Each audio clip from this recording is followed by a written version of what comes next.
پہ دین کی ذمہ داری ہے. اور میں یہ نہیں کہتا تم پوری دنیا کو سنبھالنے کے لیے نکلو. ہر بندہ اپنے گھر کو سنبھال لے, پوری دنیا خود بخود سنبھل جائے گی. ہو سکتا ہے کہ نہیں ایسا؟ ہو سکتا ہے. کتنے ابھی لوگ ایسے ہیں جو وعدہ کریں کہ ہم شادی میں ڈی جے نہیں بجائیں گے؟ کتنے لوگ ہاتھ اٹھا سکتے ہیں؟ سبحان اللہ. دیکھو کس نے ہاتھ نہیں اٹھایا, ذرا اسے اٹھا کے گھر بھیج دو. سبحان اللہ, اللہ سلامت رکھے. امید بھی یہی تھی اور یہ یقین ہے مجھے یہاں وہی آئے ہوں گے جو حضور کے بلائے ہوئے, کیونکہ محبوب کی محفل کو محبوب سجاتے ہیں. آتے ہیں وہی جن کو سرکار بلاتے ہیں. ہاتھ نیچے رہنا ہی نہیں تھا, کیونکہ سارے ہی اچھے لوگ آئے ہوئے ہیں, لیکن جو نہیں آئے نا ان سے بھی کہہ دینا دین تیرے باپ کا نہیں, دین رسول پاک کا ہے. اتنا آوارہ نہ بن کہ تو کلمہ بھی پڑھے اور زندگی اپنی مرضی کے گزارے. نہ, جب تم نے کلمہ پڑھ لیا تو زندگی اب رب رسول کی مرضی کے مطابق گزارنی پڑے گی. ہاں جی کریں گے انشاءاللہ کریں گے. اور ڈی جے بجانے والے اللہ معاف کرے, وہ اوقات ہوتی ہے ان کی, وہ اوقات اور ڈی جے بجوا دے اور صبح آ کے گیٹ بجا دے. کیا ہے جنریٹر کے پیسے چل وے, کل تو بیاہ ہوا, ابھی جنریٹر کے پیسے لینے آئے.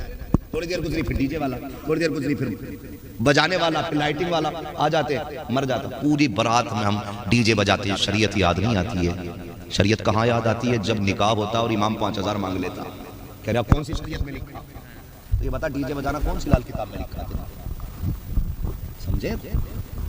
کچھ تو کامن سینس ہوگا, کچھ تو ہم روٹی کھاتے ہیں تو اتنا دماغ ہوگا نا ہمارے اندر کہ شریعت کہاں یاد آ رہی ہے. جب 5000 روپے سنت جو اصل مقصد ہے پوری خوشی کا, اس کے بدلے میں اگر 5000 دیا تو شریعت پوچھ رہا. تم دیکھو ایسا چھپری آتا شادی پہ, بال کتا کٹنگ والے یوں نکلے ہوئے ہے, کرنسی کا نوٹ لاتا, اس پہ باکس پہ چڑھ کے یوں چلا گیا ہے, کس کا آنا فنا کا بیٹا, اوہو بڑا کما کے لایا. اور اگلے دن دیکھو موزوں میں سے بدبو آ رہی ہوئی, اسے دھونے تک تصور نہیں ہوگا. یہ اوقات ہے. غلط کہہ رہا ہوں میں؟ بہت اچھی چیزوں سے یار, اب وقت اس کا نہیں ہے. اللہ نے تمہیں دولت دی ہے نا, اور تم بیٹے کا نکاح کر رہے ہو, تو جو تم ایکسٹرا میں ناجائز جگہ پہ جو تم 2-3 لاکھ روپے لگا رہے ہو نا, اس پیسے کو لگا کے کسی غریب کا گھر اپنے بیٹے کے ساتھ بسوا دو. دنیا میں بھی عیش کرو گے, آخرت میں بھی عیش کرتے نظر. بہت اچھا کرنا چاہیے کہ نہیں؟ کیا خوب اصلاح بولو, ہونا چاہیے کہ نہیں؟ ہمیں کیا کرنا ہے؟ ان چیزوں سے نکلنا ہے. تو پھٹا جا رہا, ذرا سے دانے آگے تو یوں, اور حد تو تب ہو جاتی ہے 4 بیٹے دیے تو حساب لگا رہا, کلوا ملوا بھورا اور جمعہ کہہ لو. یہ مطلب ایک وہ نام لے رہا ہوں فرضی, کسی کے ہے نہیں, میں نام نہیں کر رہا ہوں, ایک بتا رہا ہوں مثال کے طور پہ. تو ابا کہہ رہے آپ 15 لاکھ بھورا میں ملیں گے, 15 لاکھ اچھن میں ملیں گے, 15 بمبر میں ملیں گے, 15 جمعن میں ملیں گے. حرام کی دولت ہے. بہت اچھی حد ہو گئی بھائی. اور ہماری برادری کا تو سب سے برا حال, 15 لاکھ کیش, 20 لاکھ کیش دیا لڑکی والے نے, پھٹا جا رہا محتاج. بھئی جو لڑکی والوں سے پیسہ مانگے اس سے بڑا محتاج کون ہوگا بھائی؟ مرد وہ ہوتا ہے جو اپنے بازو کی طاقت سے کما کے بچوں کو پالتا ہے, وہ نہ مرد ہوتا ہے جو سسرال کے پیسوں سے اپنے بچوں کو پالا کرتا ہے. 15 لاکھ 20 لاکھ اس رسم نے قوم کا بیڑا غرق کر دیا. بولو ایسے ہی ہے کہ نہیں؟ چل رہے نہیں؟ کہہ رہا 15 لاکھ, کہہ رہا ہمارے اللہ کو 15 مل رہے ہیں, تم کتنے دلواؤ گے؟ بکرا ہے, بقرعید میں بیچ لے. اللہ نے بیٹا دیا ہے تو نمرود نہ بن, شداد نہ بن, حامان نہ بن. جو زندگی دینے والا ہے وہی موت دینے والا ہے. کیا تم نے نہیں دیکھا براتیں نکلی, دولہا بنے, گھر سے نکلے, نکاح کے بعد پلٹ رہے تھے, ایکسیڈنٹ ہوا, دولہا دلہن سارے ختم. زندگی موت کا مالک کون؟ سارے بولے کون؟ سارے بولے, پیچھے والے بھی بولے اگر جہیز میں پیسہ مانگنے کی اجازت کوئی تمنا نہ ہو تو. زندگی دینے والا کون؟ اور کیمروں کی آڑ میں دبک کے بیٹھنے والوں تم بھی بولو کون؟ موت دینے والا کون؟ رزق دینے والا کون؟ تو پھر سسر سے مانگ کس نیت سے رہا ہے؟ مالدار ہونے کے ٹائم محبوب علیہ السلام نے فرمایا, میرے آقا کا فرمان ہے, جو کسی لڑکی سے اس لیے شادی کرے گا کہ وہ پیسے والی ہے اور میں امیر ہو جاؤں گا, اللہ اس وقت تک موت نہیں دے گا جب تک محتاج نہ کر دے گا. ان رسموں سے بھی ہمیں نکلنا پڑے گا. نکلیں گے بھائی؟ نہ مانگو, نہ مانگو پیسے, بالکل نہ مانگو. لڑکی والا اپنی مرضی سے کائنات اٹھا کے دے دے. مجھے تو شرم آتی ہے. پہلے لوگ صرف بیٹوں کے شادی میں خوشی کرتے تھے, اب تو بیٹی کے شادی میں ڈی جے بج رہا, بھائی ناچ رہا ہے. کتنی بے غیرتی کا دور ہے. اس سے بڑی بے غیرتی آنی تھی قوم میں. یہ سفید بالوں والے لوگ بیٹھے, ان سے پوچھ لو. پہلے جب بیٹیاں رخصت ہوتی تھی, باپ 8 دن پہلے سے کھانا پینا بھول جاتا تھا. ہاں روتا تھا چھپ چھپ کے، میرے جگر کا ٹکڑا جدا ہونے والا ہے۔ بھائیوں کے چہرے اتر جاتے تھے، آنکھیں سرخ رہتی تھی۔ آج تو بغیرتی کی حد ہے، بہن کی رخصتی ہونے والی ہے اور بارات میں بھائی ناچ رہا ہے، پوری رات ڈی جے بج رہا ہے، کل بیٹی رخصت ہونے والی ہے، قوم کی بغیرتی کی حد ہو گئی۔ خدا کا واسطہ دے کے کہتا ہوں، یہ مایوں کی رسمیں ختم کرو، یہ ہلدی پیلی بکرے مینڈک والے طریقے بند کر دو، ہاتھوں میں گھنگرو باندھنا بند کر دو، مرد کے بچے بنو مرد کے، مسلمان بنو مسلمان، ان تمام دنیاوی رسموں سے باہر نکل آؤ، یہ رسمیں تمہیں تباہ و برباد کر دیں گی، یہ قوم کا جنازہ نکال دے گی، غیرت کا جنازہ نکال دے گی۔ مجھے تو حیرت ہوتی ہے، کل بہن کی بارات آنے والی ہے، پوری رات بھائی ڈی جے پہ ناچتا رہا، ماں نے بھی تماشا دیکھا ہے، بھائی نے بھی تماشا دیکھا ہے، 4 دن گزرے گئے، 4 ماہ گزرے گئے کے بعد طلاق پہ آ جاتی ہے، پھر تعویذ سے ڈوریوں کے چکر لگاتے ہو، فلاں بابے سے ڈوری لے کے آئیں گے تاکہ بیٹی کا گھر آباد ہو جائے، فلاں سے لے کر کے آئیں گے تاکہ بیٹی کو طلاق نہ ہو۔ اب کچھ نہیں ہونے والا ہے، خدا کا واسطہ دے کے کہتا ہوں، آؤ وہ طریقے اپنا لو، کل کا دور اپنا لو۔ جب بیٹیاں رخصت ہوتی تھی، بات چھپ کر دیوار کے سائے میں روتا تھا، بھائی کی آنکھوں کے آنسو نہیں سوکھتے تھے، جس بھائی کی بہن سے پوری زندگی لڑائی رہتی تھی، آج بہن کی جدائی پہ اس کی آنکھوں کے آنسو نہیں ٹوٹ رہے ہیں۔ جاؤ جا کر کے ان بے غیرت بھائیوں کو بتا دو، جب بہن کی رخصتی پہ ڈی جے بجاتے ہیں، گانوں کی محفلیں آباد کرتے ہیں، تمہیں خدا کا واسطہ دے کے کہتا ہوں، اگر بیٹیوں کی رخصتی کبھی نہ آ جائے تو ڈی جے بجا کے رب کو ناراض نہ کرنا، گانے بجا کر کے رب کے غیر کو آواز نہ دینا۔ اگر بیٹیوں کی رخصتی کا وقت آ جائے، جب دنیا سو جایا کرے، رات کو مصلے بچھا لیا کرو، سجدوں میں سر رکھ دیا کرو اور رو کے رب سے کہا کرو، اے میرے پروردگار، میری بہن جا رکھی ہے اجنبی لوگوں میں، مالک اس کی عزت کا کرم کرنا، مالک اس کو ذلیل نہ ہونے دینا، جا تو رو کے دکھا دے، خدا تیری بیٹی کی تقدیر بدل کے دکھا دے گا۔ وہ تو یہ کہتا ہے، رونے کے لیے میری بارگاہ میں آنا تیرا کام ہے، تیری بیٹی کی قسمت بنانا یہ میرا کام ہے۔ نعرہ تکبیر، نعرہ رسالت، مسلک اعلی حضرت خواجہ کا ہندوستان، اصالت نگر بگا کا سنی مسلمان حضرت علامہ مفتی حماد صاحب قبلہ، نعرہ تکبیر، نعرہ رسالت۔ واہ واہ، کیا بات ہے، بہت اچھا، کیا خوب۔ تو مسئلہ کوئی نہیں ہے، میں ایک پیغام دے چکا اور ٹائم بھی لگ بھگ پورا ہو چکا۔ آپ سے میری اتنی گزارش ہے، خدا را نکلیں ان چیزوں سے، نکلیں۔ بڑی نازک زندگی ہوتی ہے بیٹیوں کی، بھائیوں کو سمجھنا چاہیے، بھائیوں کو سمجھنا چاہیے۔ اور حیرت ہوتی ہے بھائی، سنیں، توجہ ہے بھائی، 5 منٹ اور لے لوں آپ کے، رات بہت ہو گئی ہے، آپ کا شکریہ، بڑی محبت سے آپ بیٹھے رہے۔ یقیناً کریں، یقیناً، باقی فیروز بھائی نے جیسا آپ کے بارے میں بتایا، شکر ہے، میں نے آپ کی محبت اس سے زیادہ پائی ہے کہ یہ تو دین پڑھانے والے لوگ ہیں۔ اگر دین پڑھنے والے لوگ کسی بستی سے گزر جاتے ہیں، اللہ اس بستی سے 40 دن کا عذاب اٹھا دیا کرتا ہے۔ اگر پڑھنے والوں کو اللہ نے یہ عزتیں عطا فرمائی ہیں تو پڑھانے والوں کو اللہ نے کتنی عزتیں عطا فرمائی ہوں گی۔ جب ان کے گدا بھر دیتے ہیں شاہان زمانہ کی جھولی، محتاج کا جب یہ عالم ہے، مختار کا عالم کیا ہوگا۔ یہ بڑی مبارک جماعت ہے۔ ابھی آپ نے ہمارے علاقے کے نامور ثناخواں جناب محترم عقیل الرحمن صاحب قبلہ سے بڑے خوبصورت انداز میں حضور کی نعتیں سنی۔ یقین جانے میں اتنا جانتا ہوں کہ میں نے جب سے ہوش سنبھالا ان کو ایسے ہی دیکھا ہے، اور میں سمجھتا ہوں یہ حضور کی نعت کی برکتیں ہیں، ان میں ان کا کوئی کمال نہیں ہے۔ جو حضور کی نعت پڑھنے لگ جاتا ہے وہ نعت کی برکتوں سے شاداب رہنے لگ جاتا ہے۔ بڑی خوبصورت آواز اللہ نے عطا فرمائی ہے، اور جتنی خوبصورت آواز ہے اس سے کہیں زیادہ خوبصورت کام ان کو عطا کیا گیا کہ یہ حضور کی نعت پڑھتے ہیں۔ ان سے پہلے حضرت علامہ مولانا سلیمان صاحب قبلہ دامت اللہ العالی سے ایک عمدہ مکمل اور مفصل خطاب سماعت فرمایا۔ ان سے پہلے جناب محترم مولانا نفیس اختر صاحب قبلہ، ان سے بھی حضور کی خوبصورت نعت کے اشعار سنے۔ تمام تر ذمہ داران حضرات سے آپ نے ان کی ذمہ داری کے مطابق حضور کی نعتیں اور حضور کی باتیں ملاحظہ فرمائی۔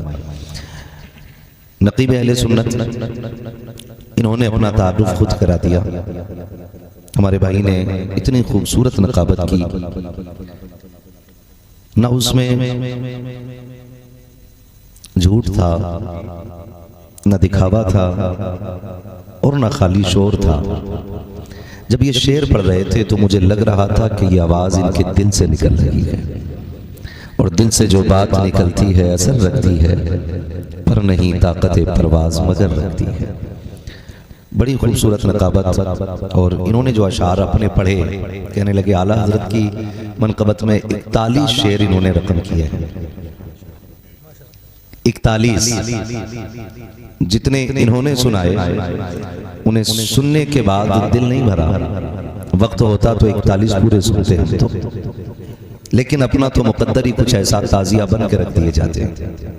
رات کے آخری پہر میں جب بندہ کھانا کھانا پسند نہ کرتا ہو، تب ہمیں سننے کے لیے بٹھا دیا جاتا ہے۔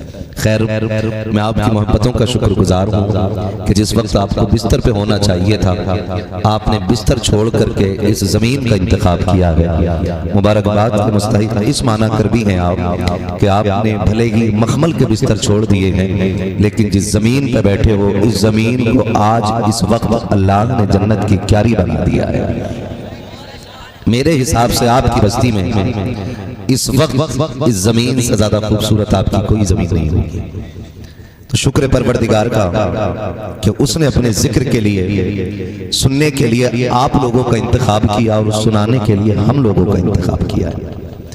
میں ابھی جیسا کہ کہا کہ مائک بہت اچھا بول رہا ہے، یقیناً میں تو نہیں جانتا آپ کا نام کیا ہے، لیکن ساؤنڈ بہت اچھا ہے۔ حافظ مسلم صاحب ماشاءاللہ۔ حافظ جی، لوگ جس میدان میں نکل جائیں، الگ ہی سسٹم ہوتا ہے۔ اللہ ان کو بے پناہ برکت عطا فرمائے۔ اور یہ دعا اس لیے بھی دے رہا ہوں کہ ہمیں بولنے میں بڑی آسانی ہو رہی ہے۔ اچھا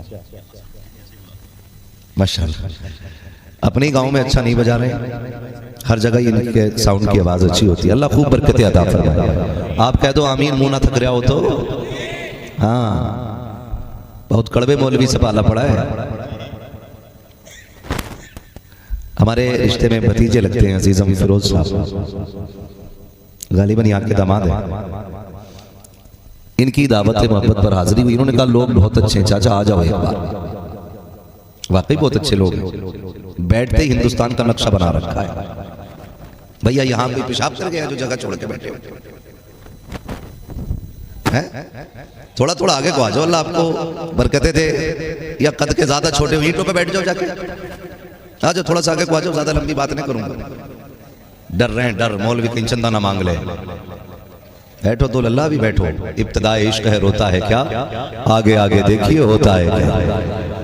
اللہ سلامت رکھے، جو بھائی اٹھ کے آ گئے اللہ انہیں برکتیں دے۔ دیکھو ہر کسی کو اٹھانا صحیح نہ ہوتا، کیا پتہ کیسی جگہ بیٹھ گیا، کپڑے خراب ہو گئے اس کے۔ اب دیکھو آپس میں باتیں نہ کرو، اگر بولنا ہے تو پھر ادھر آؤ، ہم ادھر آتے ہیں۔ مائک پہ آ جاؤ، ہم نیچے آ جاتے ہیں۔ بڑی محنت سے جلسے ہوتے ہیں، اور آپ کو میں بتا دوں ان محفلوں کا مقصد نام نہیں ہوتا ہے، ان محفلوں کا مقصد صرف شہرت نہیں ہوتا ہے، ان محفلوں کا مقصد یہ نہیں ہوتا ہے کہ تھوڑے مزے لیں گے، منورنجن ہوگا۔ ان محفلوں کا مقصد یہ ہوتا ہے کہ ہم جن غفلت کے لمحات میں ڈوب گئے ہیں، ہم اپنی زندگی کی ان لمحوں کی اصلاح کریں گے، اور حضور کے ذکر کی محفل میں جا کے بیٹھیں تاکہ اللہ ہمارے سینوں میں عشق رسول کی شمع کو مزید روشن فرما دے۔ اور میں آپ سے ریکویسٹ کرتا ہوں، گزارش کرتا ہوں، اپیل ہے مؤدبانہ آپ سے، جو نفیس بھائی کے لیے آیا ہو وہ اٹھ کے چلا جائے، جو عقیل بھائی کے لیے آیا اٹھ کر وہ بھی چلا جائے، جو برکاتی صاحب کے لیے اٹھ کر کے آیا ہو وہ بھی چلا جائے، جو نقیب صاحب کے لیے آیا ہو وہ بھی چلا جائے، اور جو میرے لیے آیا ہو نا وہ بھی چلا جائے۔ یہاں صرف وہ بیٹھے جو مدینے والے مصطفیٰ کے لیے آیا ہو۔ ہاں جی، سیدھی سی بات ہے، اور مجھے کسی محتاج کی داد نہیں چاہیے۔ سبحان اللہ وہ بولے جس کا یہ عقیدہ ہو کہ میرے گھر کا چولہا کی پنجتن کی خیرات سے چلتا ہے۔ میرا مزاج الگ ہے، نہ مجھے صلح کلیوں کی شکلیں پسند ہیں، نہ مجھے بد مذہبوں کی شکلیں پسند ہیں، مجھے تو چہرے بھی وہ اچھے لگتے ہیں جنہیں بریلی والے احمد رضا اچھے لگا کرتے ہیں۔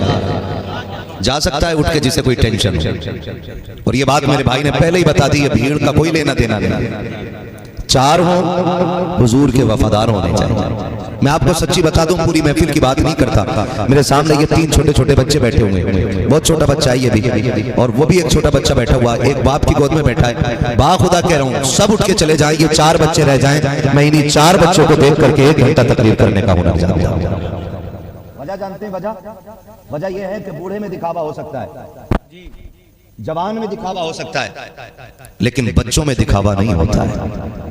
یہ بڑے سادہ دل لوگ ہوتے ہیں، اور یہ بھی تو ہو سکتا ہے نا، ہو سکتا ہے انہیں کی خلوص کی وجہ سے حضور ہماری حاضری کو قبول فرما لیں، ورنہ میرا امام تو یہ کہتا ہے میرے اعمال کا بدلہ تو جہنم ہی تھی، میں تو جاتا مجھے سرکار نے جانے نہ دیا، میں تو جاتا مجھے سرکار جانے نہ دیا۔ یہ بچے بیٹھے چھوٹے چھوٹے، آج دنیا تھک گئی ہے، پوری دنیا تھک گئی ہے، ایڑی سے چوٹی تک کا زور لگا لیا، ہاں ایڑی سے چوٹی تک کا زور لگا لیا، اور یہی طاقت لگانے پہ کہ ان کے سینے سے عشق رسول کیسے نکالا جائے۔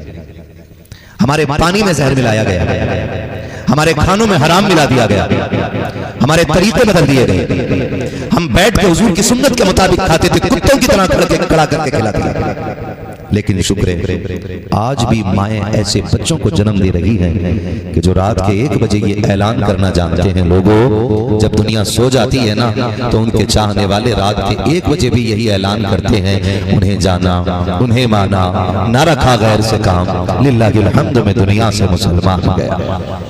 ورنہ سچی بتائیں اتنی رات نہ کوئی بریانی کے لیے نہیں بیٹھ سکتا ہے، بیٹھ جائے گا بھائی، بولو اور یہ بچے کیوں بیٹھے ہیں؟ تم 1 کلو بریانی دو گے جلسے کے بعد، 1 آدھ میٹھے کا ڈبہ، بولو۔ ہم بول رہے ہیں، لوگ کیا ٹینشن میں تھوڑا سا نہیں نا، تو پھر بولیں دے گا کوئی ان کو بریانی، مگر پھر کیوں بیٹھے؟ ان بچوں سے اگر پوچھیں اتنی رات گئے کیوں بیٹھے ہو، تو یہ بچے بھی کہیں گے صرف ایک للک ہے، ایک چاہت ہے، ایک امید ہے، ایک التجا ہے، اور وہ یہ ہے کہ سنا ہے آپ ہر عاشق کے گھر تشریف لاتے ہیں، سنا ہے آپ ہر عاشق کے گھر تشریف لاتے ہیں، میرے گھر میں بھی ہو جائے چرانا یا رسول اللہ۔ ہر ایک بچے کی تمنا یہی ہوگی، سرکار آ جائیے آ جائیے، حضور سب پہ کرم کیا ہے، اتنا کرم کر دیں کہ میرے گھر تشریف لے آئیں۔ بچوں کا بھی یہ عشق ہے، اگر بچوں کے عشق کا عالم یہ ہے، امید کرتا ہوں پھر جوانوں کا عشق تو ان سے زیادہ جوان ہوگا نا، ان سے زیادہ جوان ہوگا۔ نوجوانوں وقت بڑی تیزی سے بیت رہا ہے، بچپن سے جوانی کب آ جاتی ہے پتہ ہی نہیں چلتا ہے، اور جوانی سے بڑھاپا کب آ جاتا ہے یہ تو بالکل ہی پتہ نہیں چلتا ہے، اور موت کب آ جاتی ہے یہ تو احساس تک نہیں ہوتا ہے۔ سن رہے ہیں، موت کب آ جاتی ہے یہ احساس تک نہیں ہوتا ہے۔ کامیاب وہ نہیں ہے جس نے اپنے پیچھے بلڈنگیں چھوڑی ہیں، کامیاب وہ نہیں ہے جس نے اپنے پیچھے محلات چھوڑے ہیں، کامیاب وہ نہیں ہے جس نے اپنے پیچھے بینک بیلنس چھوڑا ہے، سب سے کامیاب وہ ہے جس نے اپنے پیچھے جنت میں جانے کے ذرائع چھوڑ دیے۔ سب سے کامیاب بندہ وہ ہے، سب سے کامیاب بندہ وہ ہے کہ جو قبر میں ایمان بچا کے لے گیا ہے، جو قبر میں ایمان بچا کے لے گیا ہے، وہ سب سے زیادہ کامیاب بندہ ہے۔ ہم کوشش کریں کہ اپنے ایمان کی بھی حفاظت کریں اور اپنے عمل کی بھی حفاظت کریں۔ اللہ کا شکر ہے کہ اس نے ہمیں اعلیٰ حضرت عطا فرما دی ہے۔ کون ملے ہمیں؟ بولیں زور سے، ایک نعرہ لگ جانا چاہیے، عشق محبت عشق محبت۔ ابھی کم نکل رہی، تھوڑی اور آواز نکلے، عشق محبت عشق محبت۔ سبحان اللہ، پکے رضویوں میں بات چل رہی ہے، ٹناٹن سننی ہے نا سارے؟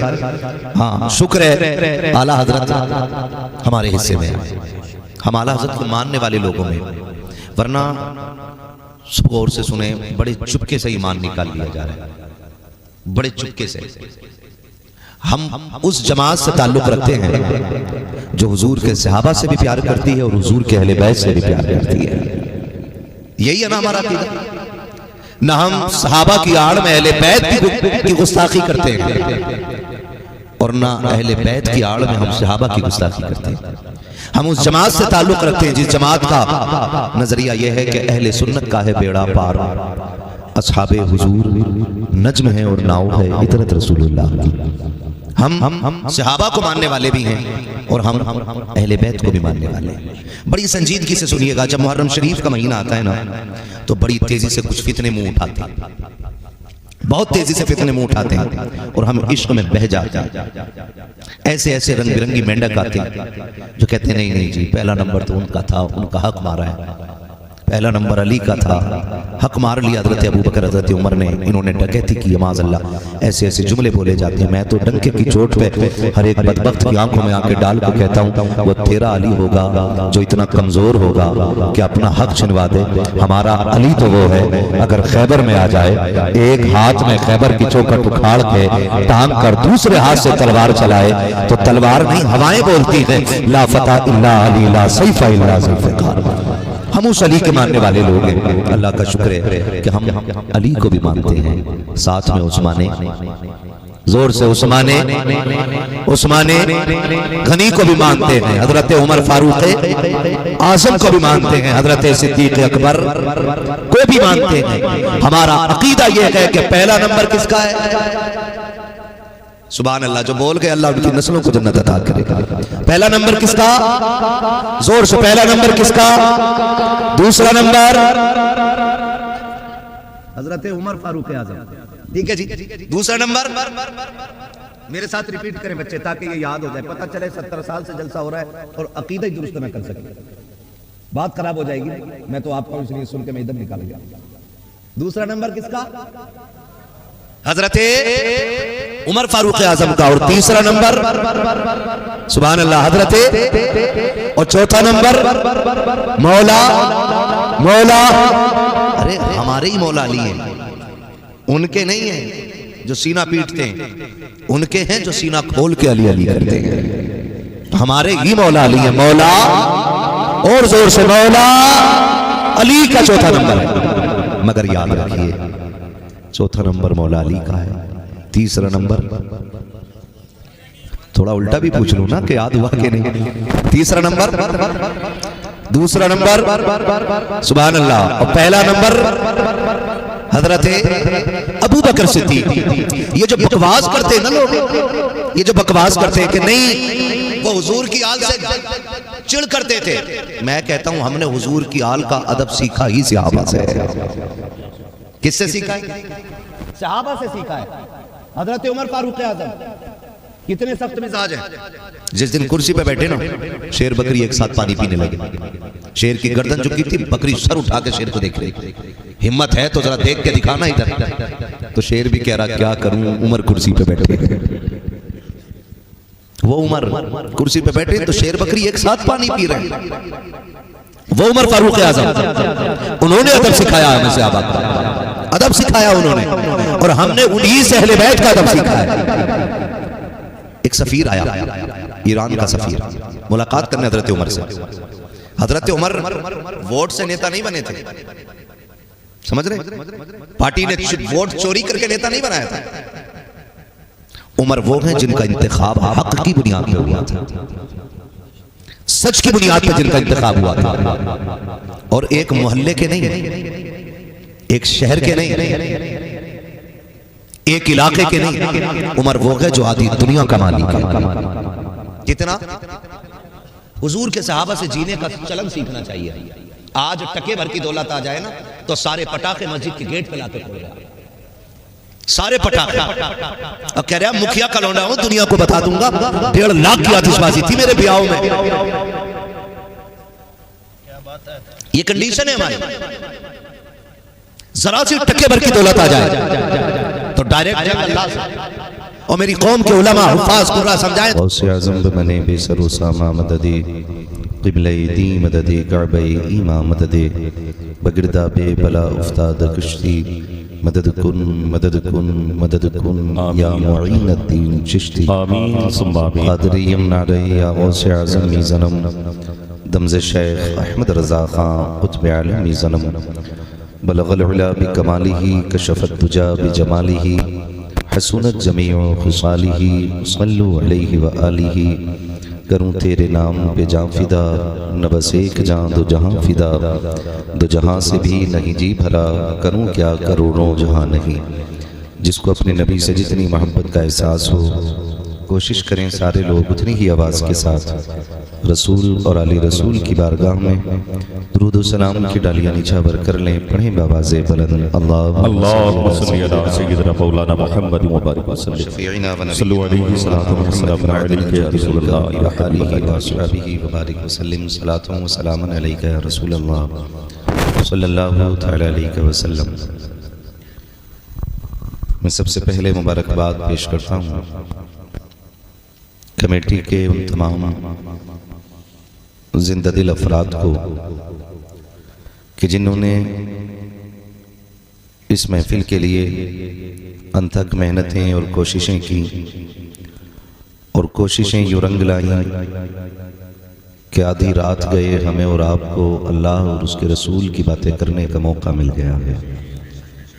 مولا کریم ان تمام نوجوانوں کی عمر میں بے پناہ برکتیں عطا فرمائے اور جن لوگوں نے اس محفل کو سجانے میں جس طرح سے بھی حصہ لیا ہے پروردگار عالم سب کو سرکار بغداد کے خزانوں کی خیرات نصیب فرمائے. منبر رسول پر علماء اہل سنت کا مبارک اور معتبر قافلہ موجود ہے. ان میں ہر فرد قابل ذکر ہے اور قابل احترام ہے. بس اتنا سمجھ لیں اگر میں اس جماعت کے حوالے سے بات کروں تو یہ نماز پڑھانے والی جماعت، یہ قرآن پڑھانے والی جماعت، یہ اللہ رسول کا نام یاد کرانے والی جماعت، اس جماعت کا رتبہ اس بات سے سمجھ لیں